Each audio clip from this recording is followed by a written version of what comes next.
don't count yourself out because you are part of the LGBT community.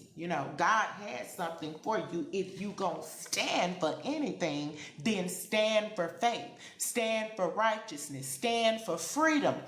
Okay, in the Lord. Stand for the fact that God says all things are possible. Stand for the fact that God said, whosoever shall call upon the name of the Lord shall be saved. Whosoever exists in the LGBT community is for God's glory. It's when you say, I pick up the mantle of the Lord. I give God glory in whatever, however he made me.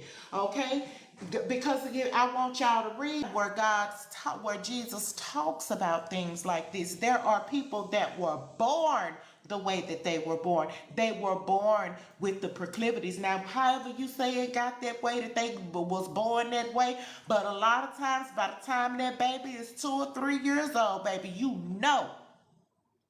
or you see. And a lot of times, because their parents might have known or seen it in them when they was 3 years old, then they might have started trying to do stuff to that child, okay, to turn them into something that they were not.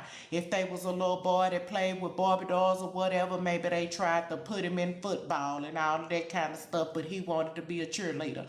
You know what I'm saying? It happens, where people try to change the trajectory or the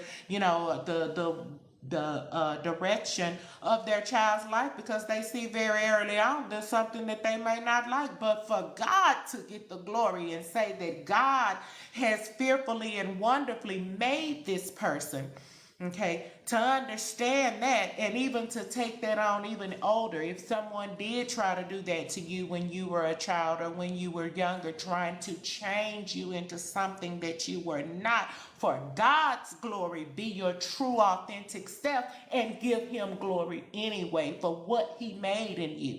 God is not a cookie cutter God. He ain't gonna make everybody the same. Everybody in and of themselves is unique and powerful